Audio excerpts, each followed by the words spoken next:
Continuamos con nuestra serie que tiene por título Avivamiento en la Biblia y en la Historia. Y los invito a abrir la Sagrada Escritura en el segundo libro de las Crónicas de los Reyes, capítulo 29. Segunda de Crónicas 29.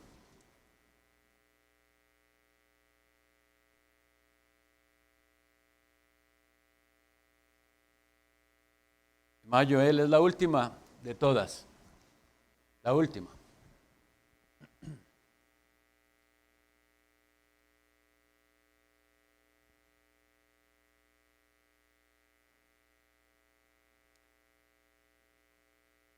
Quiero por favor que prestemos mucha atención a estos 11 versículos en los cuales basaremos la enseñanza de esta mañana.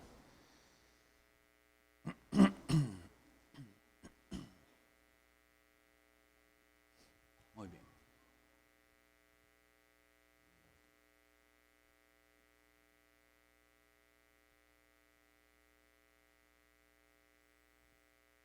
Para cuando lo tenga ahí, si gusta ponerlo, es la sesión 5, pero lo subí esta mañana, no sé si debe fijarse en la fecha tal vez. Bueno, nosotros vamos a leer entonces con atención estos versículos. Dice así la palabra de Dios. Comenzó a reinar Ezequías, siendo de 25 años, y reinó 29 años en Jerusalén. El nombre de su madre fue Abías, hija de Zacarías. E hizo lo recto ante los ojos de Jehová, conforme a todas las cosas que había hecho David su padre. En el primer año de su reinado, en el mes primero, abrió las puertas de la casa de Jehová y las reparó. E hizo venir a los sacerdotes y levitas y los reunió en la plaza oriental. Y les dijo: Oídme, levitas, santificaos ahora y santificad la casa de Jehová, el Dios de vuestros padres, y sacad del santuario la inmundicia. Porque nuestros padres se han rebelado y han hecho lo malo ante los ojos de Jehová nuestro Dios, porque le dejaron y se apartaron sus rostros del tabernáculo de Jehová y le volvieron las espaldas. Y aún cerraron las puertas del pórtico y apagaron las lámparas. No quemaron incienso, ni sacrificaron holocausto en el santuario al Dios de Israel. Por tanto, la ira de Jehová ha venido sobre Judá y Jerusalén, y los ha entregado a turbación, a execración y a escarnio, como veis vosotros con vuestros ojos. Y he aquí, nuestros padres han caído a espada, y nuestros hijos, nuestras hijas y nuestras mujeres fueron llevados cautivos por esto. Ahora pues, yo he determinado hacer pacto con Jehová, el Dios de Israel, para que aparte de nosotros el ardor de su ira. Hijitos míos, no os engañéis ahora, porque Jehová os ha escogido a vosotros para que estéis delante de él y le sirváis, y seáis sus ministros, y le queméis incienso.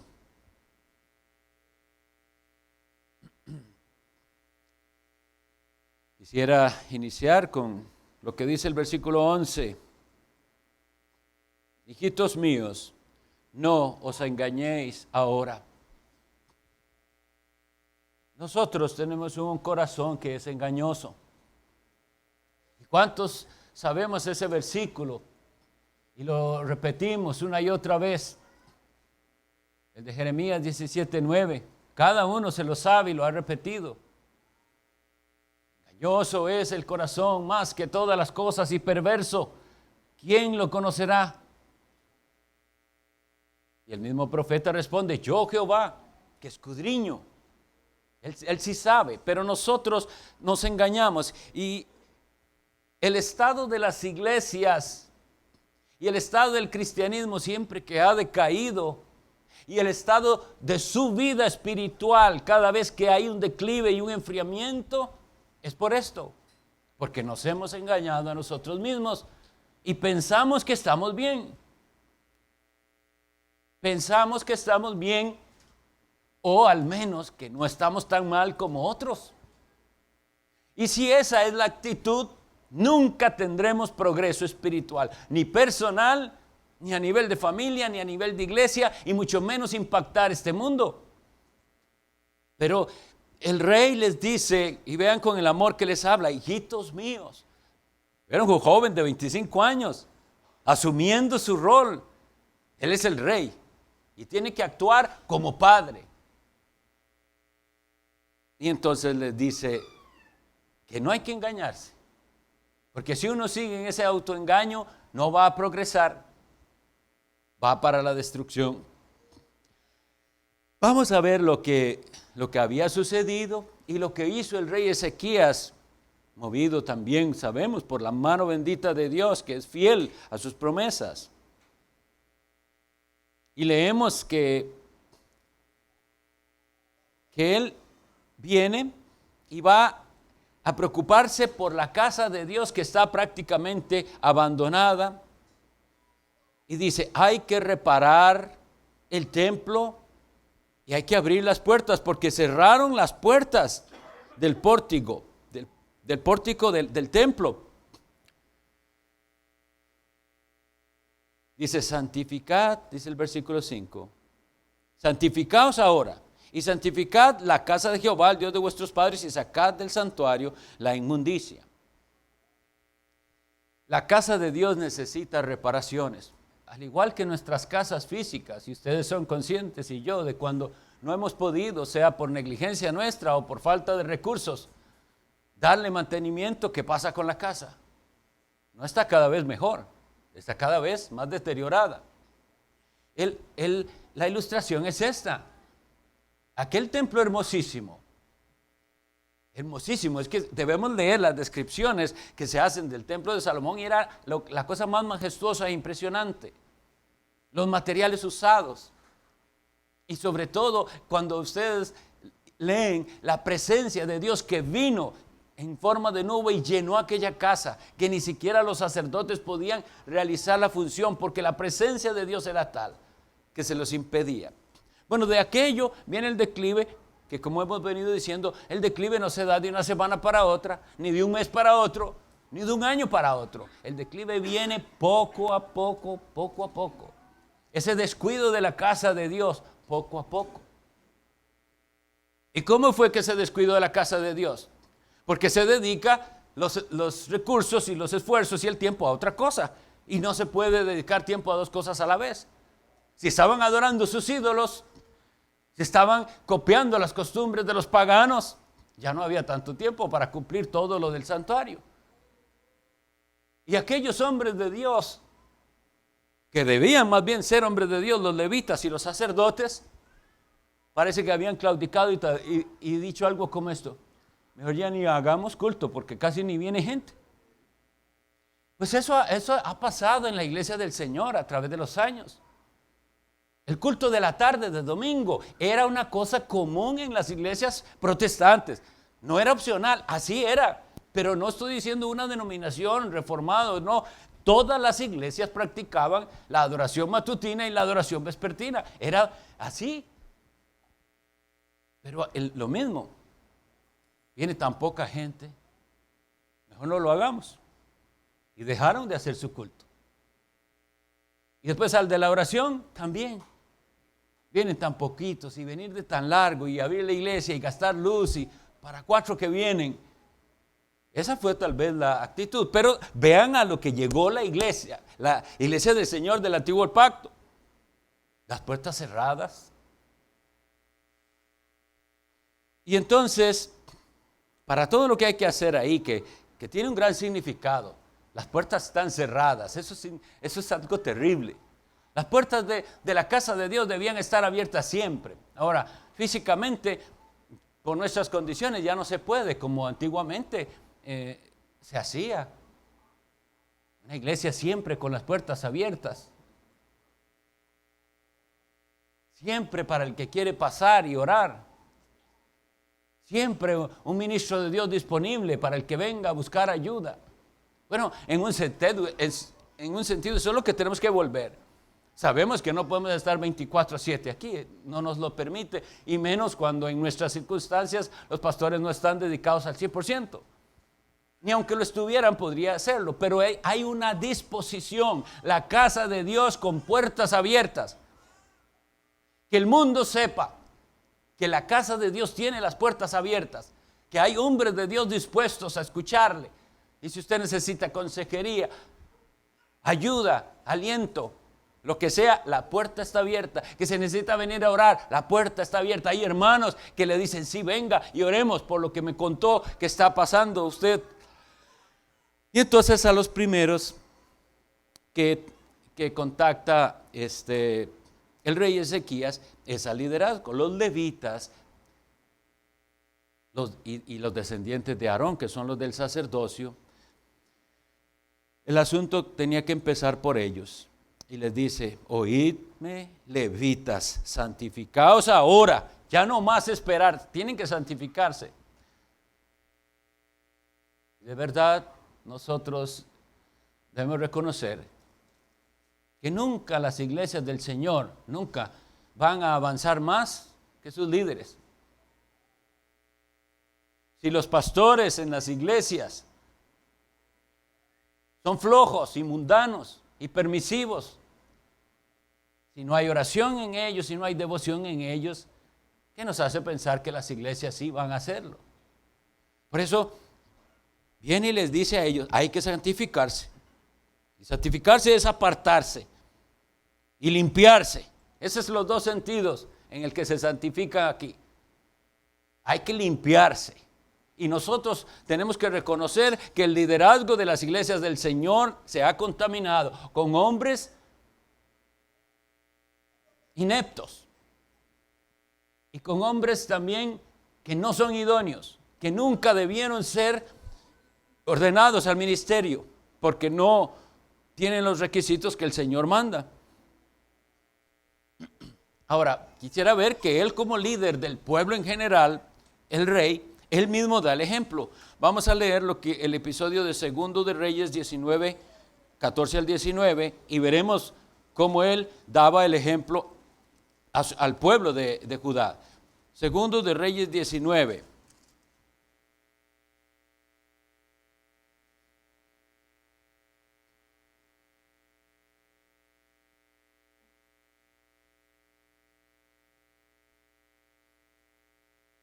Para que entendamos o recordemos el episodio, es cuando Sennacherib envía amenaza a Judá a decirles que se entreguen, que los tienen rodeados, que les hace pensar que ellos no van a sucumbir ante el gran rey de Asiria, como dice el Rabsaces y etcétera. Y entonces están en un predicamento, están en una amenaza. Y no cualquier amenaza, porque el mismo mensajero les dice, mire, hemos vencido al pueblo allá, a otros. ¿Qué les hace a ustedes creer que a ustedes no los vamos a vencer?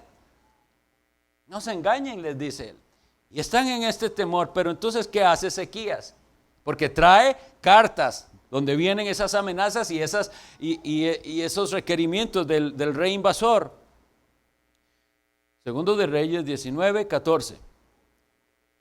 Y tomó Ezequías las cartas de mano de los embajadores, y después que las hubo leído, subió a la casa de Jehová y las extendió Ezequías delante de Jehová. Y oró Ezequías delante de Jehová, diciendo, Jehová, Dios de Israel, que moras entre los querubines, solo tú eres Dios de todos los reinos de la tierra. Tú hiciste el cielo y la tierra. Inclina, oh Jehová, tu oído y oye. Abre, oh Jehová, tus ojos y mira. Y oye las palabras de Sennacherib, que ha enviado a blasfemar al Dios viviente. Es verdad, oh Jehová, que los reyes de Asiria han destruido las naciones y sus tierras, y que echaron al fuego a sus dioses por cuanto ellos no eran dioses, sino obra de manos de hombres, madera o piedra, y por eso los destruyeron. Ahora pues, oh Jehová, Dios nuestro, sálvanos, te ruego, de su mano, para que sepan todos los reinos de la tierra que solo tú, Jehová, eres Dios. Entonces, vemos la amenaza de lo que está sucediendo y el rey sabe a quién acudir, es a Dios. Es un clamor a Dios. Y esto nos muestra cuán necesitados estamos de un avivamiento. De que nosotros como creyentes, como líderes, entendamos que cuando hay un problema y una situación difícil y una amenaza para la iglesia, no tenemos que reunirnos a deliberar. ¿Y qué hacemos? ¿Y qué podríamos hacer? Si no hemos doblado las rodillas a clamar a Dios, que Él es el único que nos puede sacar de esto. Estamos en una situación política difícil y ahí nos ponemos a ver todas las opciones y a pensar, bueno, ha doblado las rodillas para que Dios nos auxilie. Impida, no es Dios poderoso para impedir que llegue otro presidente impío que no respeta la ley de Dios. ¿No es Dios poderoso para eso? Y ni siquiera estoy diciendo uno cristiano, pero Dios pudiera hacerlo. Pero alguien que respeta la ley de Dios. Entonces hacemos eso, consultamos a otras cosas, pero no hemos ido a Dios. Y Ezequiel les da el ejemplo. Tenemos una amenaza. Vamos al templo de Dios, vamos al único que nos puede salvar. Y en este episodio Dios los salva sin que ellos muevan un dedo. El ángel de Jehová viene y los defiende. Si prestan atención al versículo que dice, al versículo 7 dice, cuando él los está confrontando, Ezequías a ellos les dice, y aún cerraron las puertas del pórtico y apagaron las lámparas, no quemaron incienso. Leamos por favor Éxodo 27, 20.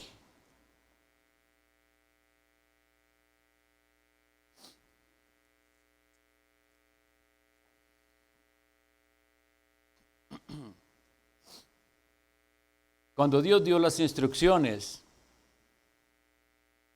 a Moisés,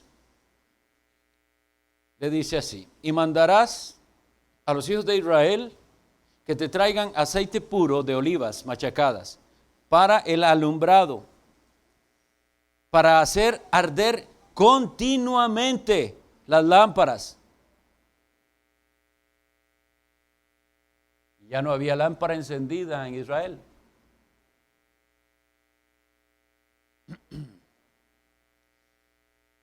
Así pasa también en la iglesia del Señor. Hay lugares donde ya no está el candelero. Aquel candelero que representa la presencia de Cristo en la iglesia, algunas veces ya no está. Son iglesias que se han apartado a tal grado de la palabra de Dios y del evangelio. Y ya no son iglesias, sino que dice Cristo mismo, sinagogas de Satanás. Pero en las iglesias de Dios, aunque sean iglesias de Dios y mantengan todavía fidelidad mayormente a la Sagrada Escritura, puede que las lámparas están apagadas. Esto es terrible, porque leímos que tienen que arder continuamente. Pero para que algo arda continuamente, tiene que tener el combustible necesario. Y el Señor Jesucristo nos dijo a nosotros en parábola que habría gente así, que habría unas vírgenes que estaban preparadas para la venida del esposo y otras que no. Y ahí es donde Dios nos pregunta y donde nosotros deberíamos preguntarnos, ¿estamos con nuestra lámpara encendida y con suficiente aceite para que no falte? Porque a muchos los encontrará el día final de la venida de Cristo sin luz en su lámpara. Y cuando vengan a decir, Señor, Señor, Él dirá, no os conozco. Hay un significado sobre el incienso. Vemos aquí que dice, y no apagaron las lámparas, no quemaron incienso. El incienso también debería ser, era un rito, era una práctica continua que tenía que subir a Dios en olor grato. Y nosotros no estamos a oscuras sobre qué significa ese incienso. Leámoslo en Apocalipsis 5:8 y 8:3 y 4.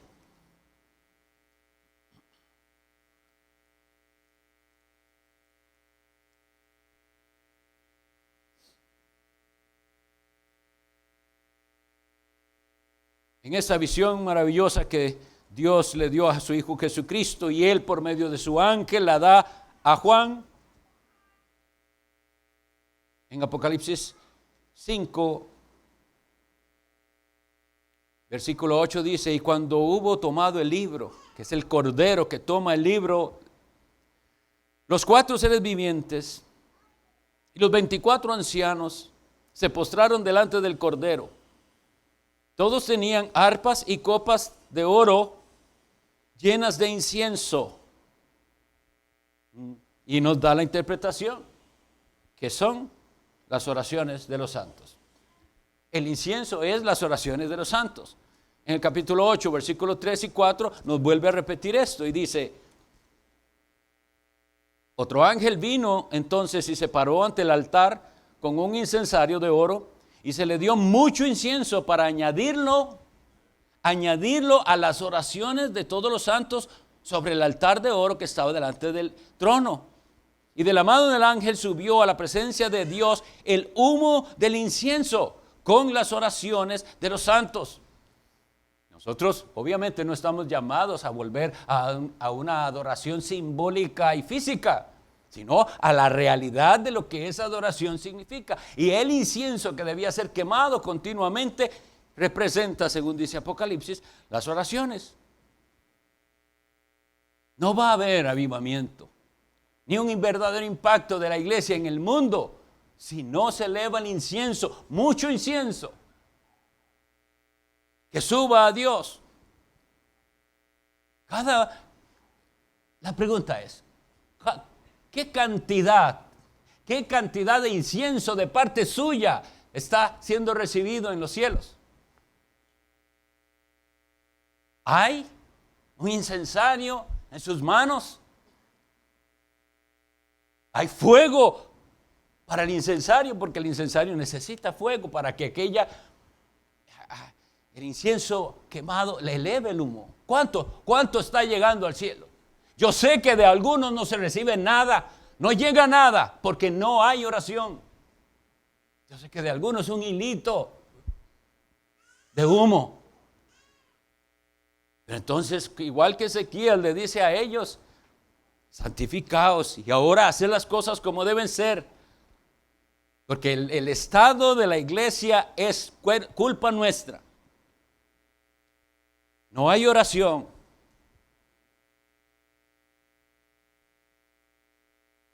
Oración individual, oración familiar. Sus hijos tienen que crecer pudiendo decir, en mi casa no había un solo día que papá no nos reuniera y orábamos y se leía la Biblia. Y hombre de Dios que viene a esta iglesia y que se le ha instruido, si eso no se dice de usted, es culpable ante Dios de la falta de devoción que habrá en sus hijos. Porque ellos saben que a veces papá nos reunía y hacía una oración ahí. Tiene que ver la perseverancia. De su casa suba incienso a los cielos. Pero si no se da en lo personal y en lo familiar, va a costar en la iglesia. O incluso si se da en la iglesia, pero no se da en lo personal y familiar, ¿no viene usted preparado para ahora sí juntos estamos elevando a Dios oraciones? Veamos lo que pasó en aquel precioso avivamiento en los Hechos de los Apóstoles. Hechos capítulo 4, versículo 31.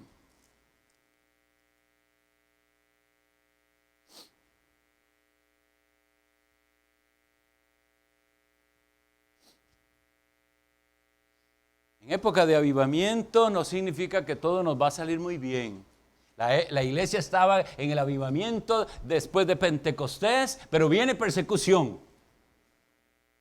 Y entonces Pedro había sido encarcelado y milagrosamente, a ver si es el episodio, perdón, esto es cuando Pedro y Juan habían estado ante el concilio, fueron encarcelados. Entonces dice que después de que los pusieron en libertad, vienen y se reúnen con los hermanos. Y al final oran. Y oran la palabra de Dios. Y leen ahí a partir del versículo 23. Están orando ¿qué? La palabra de Dios. La iglesia aprende a orar la palabra de Dios. Hacen referencia aquí al Salmo 2. Pero vean lo que sucede en el versículo 31. Cuando hubieron orado, el lugar en que estaban congregados tembló. Y todos fueron llenos del Espíritu Santo y hablaban con denuedo la palabra de Dios. Por eso les digo que es avivamiento, porque eso es avivamiento. Cuando hay llenura del Espíritu Santo, manifestación verdadera del poder del Espíritu. ¿Cómo se muestra? Hablaban con denuedo la palabra de Dios. Y esto de hablar con denuedo la palabra de Dios es no solo que estamos alcanzando a los perdidos, a los inconversos, a los familiares. No, es que hablamos la palabra de Dios entre nosotros con denuedo. Ese es el tema de nuestra conversación. Con denuedo. No hay denuedo en la palabra. Es como, eso es lo que le toca a los pastores y un ratito ahí, o a aquel hermano que es muy consagrado. Pero cuando hay avivamiento y el Espíritu Santo llena el corazón, de eso es de lo que hablamos. Mañana y tarde y noche. No hay otro tema más lindo que hablar que de Cristo y de lo que Cristo hizo en nuestra vida. Pero hay quienes no pueden hablar de lo que Cristo ha hecho en su vida porque no ha hecho nada. Viven para sí mismos. Vienen a la iglesia, pero no se ve la obra de Cristo en sus vidas. Y tembló. En el registro histórico de lo que ocurrió en uno de los avivamientos allá en las Islas Lewis, en el norte de Escocia, ellos experimentaron algo así y físicamente pasó. Que ellos estaban clamando por avivamiento y vino un temblor de tierra. Y ellos se sintieron la contestación del Señor. El Señor nos ha respondido. Pero hoy si viene un temblor, todo el mundo ve las medidas, ¿cómo se llama? Lo de emergencia y eso. No puede pensar que es Dios que nos está haciendo recordar que Él tiene en sus manos esta tierra. ¿Cómo es que nosotros vemos los fenómenos físicos? Los truenos, las tormentas tremendas, los terremotos. ¿Cómo nosotros lo vemos? Tiene que cambiar esa mentalidad alarmista y tan temerosa como la del mundo. Porque la Biblia lo que dice en el Salmo es: Jehová habla y tiembla la tierra. Entonces, no es que los llamo a ser descuidados, pero nosotros vemos las cosas que pasan diferente. Porque todo está en el control y en la mano de nuestro Dios.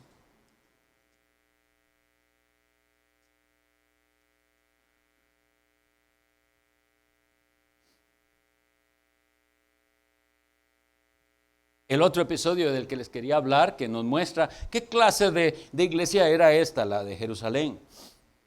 Capítulo 12 de los Hechos, versículo 12. Ahí sí es el episodio en que Pedro es encarcelado y librado por un ángel. Ahora, vean esto. Esto ocurre durante la noche. Pedro estaba ya durmiendo entre los soldados, sujeto con cadenas, dice la Biblia, y viene el ángel, se rompe esas cadenas, el ángel le abre las puertas, que Pedro ni sabía si era verdad, creía que estaba viendo una visión, hasta que está en la calle, se da cuenta, es verdad, Dios mandó a su ángel y me libró de la mano de Herodes.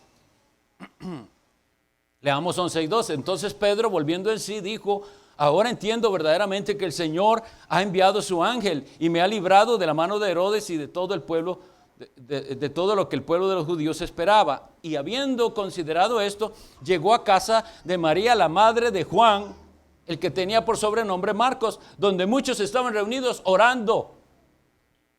Dice, estimados, este hombre en la noche llega a tocar la puerta de unos hermanos y están orando. ¿Cuándo se va a dar eso entre nosotros? Que unos hermanos deciden quedarse tarde orando en la casa. Nuestras reuniones de comunión son preciosas. Reunirse a comer es muy bonito y a hablar. Yo pregunto cuándo eso se va a dar, pero en una reunión de oración. Quedémonos orando. Que nos dé la noche orando. Esa era la iglesia. Estaban, mientras el otro estaba preso, orando por él y por muchas más cosas, por supuesto. Los hombres de oración, los hombres usados por el Señor eran hombres de oración. Y si tienen la oportunidad de leer, buscar biografías, hoy les quiero recomendar la de David Brainerd, que fue un joven con un anhelo por ver a los indios salvados. Y él los veía en sus paganismos y en sus danzas paganas y él venía a predicarles y tenía gran dolor en su alma por ver esas almas perdidas. Pero él, si leen el diario, oraba intensamente por esos indios. Súplicas intensas por el alma de los demás, hasta que Dios le contesta. Y viene un avivamiento en el que él pudo ver a los indios llorando, pidiendo misericordia y abandonando todas sus costumbres paganas y sus vicios. Pero él era un hombre de oración. Hudson Taylor es muy famoso porque fue el misionero a la China que tuvo un impacto tremendo en la China. Algo impresionante. Pero vean dónde empieza todo. Los padres de Hudson Taylor fueron hombres piadosos. Él y ella, el papá y la mamá, eran gente de oración.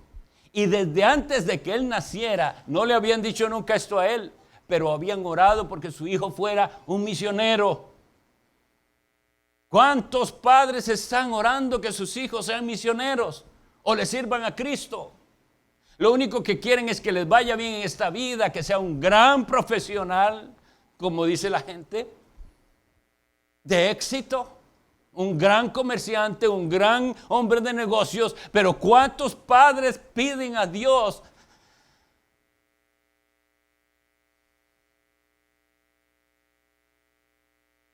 que sus hijos dejen todo por Cristo?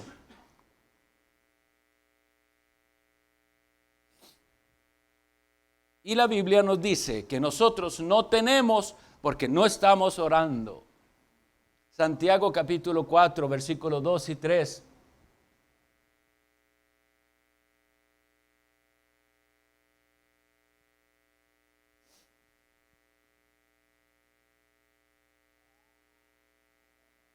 Codiciáis y no tenéis, matáis y ardéis de envidia y no podéis alcanzar.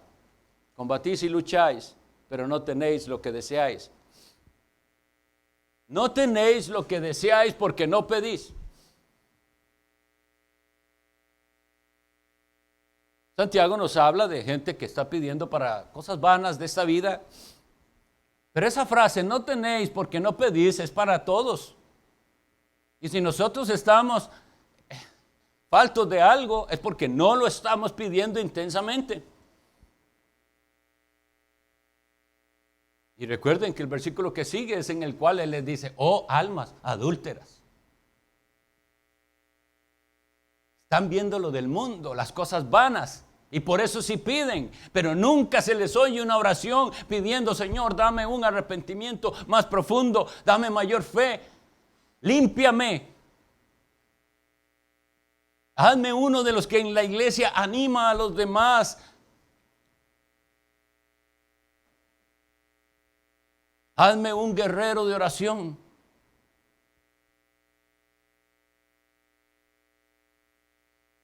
Joel capítulo 2, versículos 15 al 17.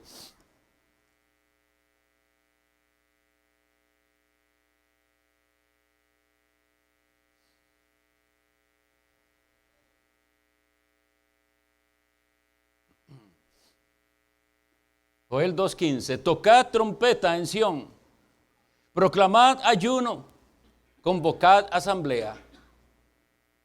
Reunid al pueblo, santificad la reunión, juntad a los ancianos, congregad a los niños y a los que maman. Salga de su cámara el novio y de su tálamo la novia. Entre la entrada y el altar lloren los sacerdotes, ministros de Jehová. Y digan, perdona, oh Jehová, a tu pueblo, y no entregues al oprobio tu heredad. Leí que George Whitefield, que fue un gran evangelista, hombre de Dios,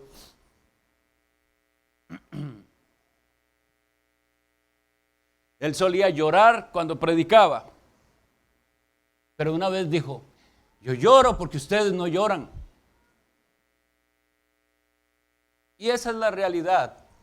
Conmueve mucho al que predica la palabra de Dios ver la insensibilidad de los que reciben la palabra.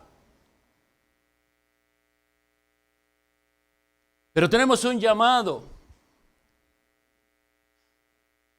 a abrir las puertas y a poner aceite en aquellas lámparas y a esperar de Dios cosas maravillosas y grandes.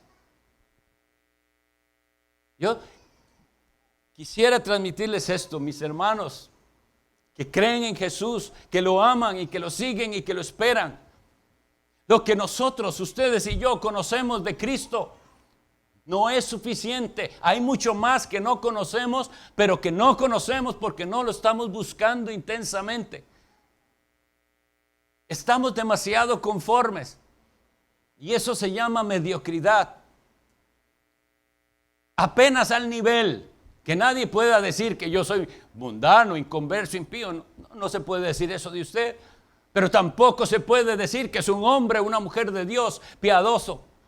No se puede decir. Porque usted no habla con denuedo a la palabra de Dios. Y esa es la marca de tener al Espíritu Santo y su llenura. Entonces, cuando estudiamos el avivamiento, claro que sí, hay que ir y pedirlo y que se escuchen nuestras oraciones. Aviva tu obra en medio de los tiempos. Avívala en mi corazón. Debe escucharse, pero eso nos tiene que mover a hacer algo. Y tienen que cambiar las prioridades en nuestra vida. Porque estamos dándole mucha importancia a las cosas que perecerán. Y no tanta importancia a las cosas eternas espirituales. Nosotros hemos experimentado gran bendición como iglesia local. Es una realidad. Pero si Dios nos llama la atención es porque solo un descuido y la siguiente generación se apartará del Señor. ¿Recuerdan leer el relato de los jueces? Después de que Josué les da la tierra de Canaán, la reparte y todo, y dice, y se levantó una generación que no conocía a Jehová, ni las obras grandes que había hecho Jehová en Egipto. Y ya se los había dicho, pero la pregunta es, ¿cómo puede ser que ellos no conocían? Porque no se los transmitieron. Porque estaban mandados a hablarle a sus hijos en la mañana y en la tarde y en la noche y por el campo. Y al acostarte, hábleles de Cristo. Hábleles de su necesidad que tienen del Salvador, del precioso evangelio. Pero si usted no lo hace, no espere que esa generación va a seguir a Cristo. El mundo está listo y Satanás con sus tentáculos para atrapar a nuestros hijos. ¿Qué más motivación para buscar al Señor? Y que ellos, esos hijos nuestros, sean los testigos de un verdadero avivamiento. Que ellos recuerden cuando orábamos por avivamiento y que ellos recuerden cuando el avivamiento vino. Entonces, no hay que pedir permiso a Dios, a la iglesia ni a los ancianos para orar. Reunirse a orar y a leer la Biblia no tiene ninguna regulación. Es que no estamos hablando de un estudio bíblico, de alguien que se va a poner a enseñar a otros. No, es simplemente reunámonos. ¿Y qué es la reunión? Leer. Yo leo un salmo y usted ora y el otro lee otro salmo y seguimos orando y seguimos Biblia y oración hasta que ya no nos den más las energías. Y entonces veremos la mano de Dios sobre nosotros. Oremos.